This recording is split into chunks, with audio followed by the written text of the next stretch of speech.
Berawal dari kecintaanku akan sejarah, membawaku sampai ke kota ini. Sekedar untuk melihat saksi bisu sejarah yang pernah ada. Pagi ini aku ada di Surabaya, kota yang terkenal dengan sebutan Kota Pahlawan. Kota ini menjadi saksi bagaimana beratnya perjuangan para pahlawan yang tak bisa disebutkan satu persatu dalam sejarah.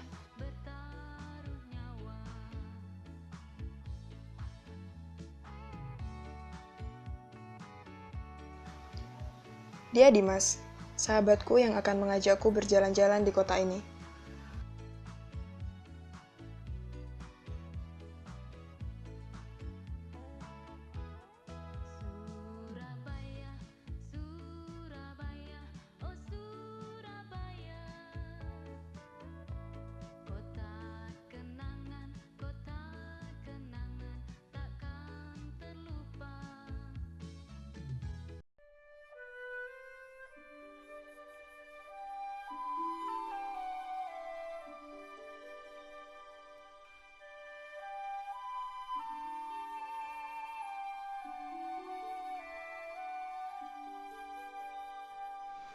Kunjungan pertamaku di kota ini adalah Tugu Pahlawan, monumen bersejarah yang menjadi ciri khas kota Surabaya.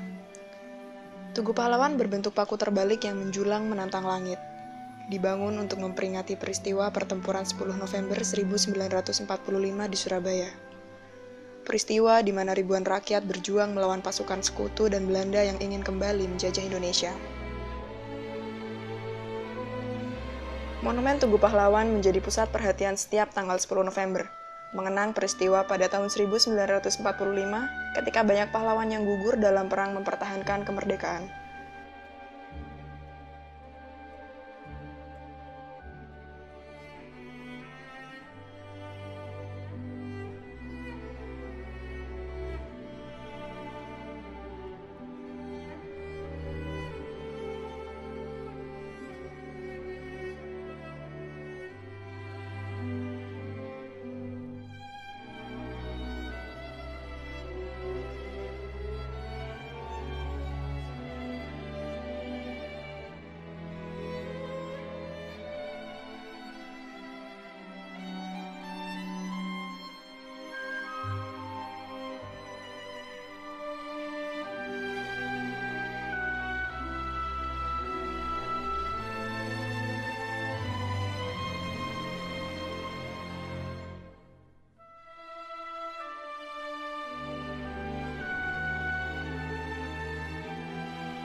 Ini adalah mobil Bung Tomo, tokoh terpenting dalam peristiwa 10 November. Beliaulah yang mengobarkan api perjuangan rakyat Surabaya.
Peristiwa 10 November terjadi karena tewasnya Brigadir Jenderal Malabi oleh tembakan pistol seorang pemuda Indonesia yang sampai saat ini tak diketahui identitasnya. Kematian Malabi menyebabkan Inggris marah besar kepada Indonesia dan mengganti Malabi. Mayor Jenderal Erik mengeluarkan ultimatum 10 November 1945 untuk meminta pribumi menyerahkan persenjataan dan menghentikan perlawanan pada tentara Afne dan Nika. Ultimatum itu merupakan penghinaan besar bagi para pejuang dan rakyat Indonesia yang memilih mati daripada harus dijajah kembali. Surabaya diserang dari berbagai penjuru, darat, laut, dan udara. Perlawanan yang sungguh heroik membuat kota ini terkenal dengan sebutan Kota Pahlawan.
Satu lagi peristiwa tak kalah menarik yang pernah ada di kota ini adalah insiden bendera.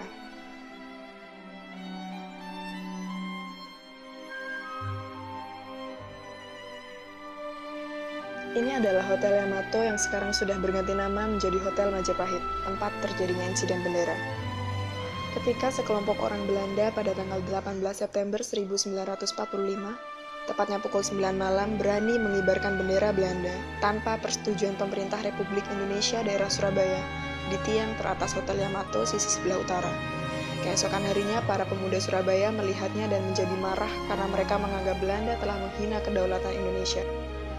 Tak lama setelah berkumpulnya massa di Hotel Yamato, Residen Sudirman, pejuang dan diplomat yang saat itu menjabat sebagai wakil residen yang masih diakui pemerintah Dai Nippon Surabaya, sekaligus sebagai Presiden Daerah Surabaya Pemerintah Republik Indonesia, datang melawan kerumunan massa lalu masuk ke Hotel Yamato dikawal Sidik dan Haryono.